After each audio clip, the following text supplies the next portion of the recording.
ഈ കിളികളും അണ്ണാറക്കണ്ണന്മാരൊക്കെ വരും. അപ്പൊ അവരോട് കുറച്ച് സംസാരിക്കുന്നു.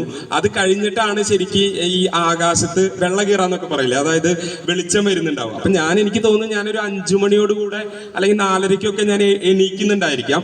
ആ സമയം അറിയില്ലല്ലോ.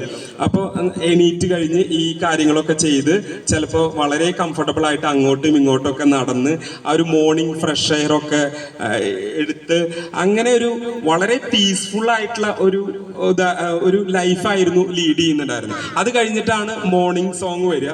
മോർണിംഗ് സോങ് വരുമ്പോഴായിരിക്കും പലരും എഴുന്നേൽക്കുക തന്നെ ഉണ്ടാവുക. അപ്പോഴേക്കും എൻ്റെ ഒരു 5, 6, 7, 8 ഇപ്പോൾ ഒരു 4 മണിക്കൂർ ഞാൻ ഓൾറെഡി ഉണർന്ന് ഇരിക്കുന്നുണ്ടായിരിക്കും. അത് കഴിഞ്ഞ് നമ്മൾക്കൊരു ഫ്രഷ് ഫീലിംഗിൽ സുപ്രഭാതം പറയുന്നു.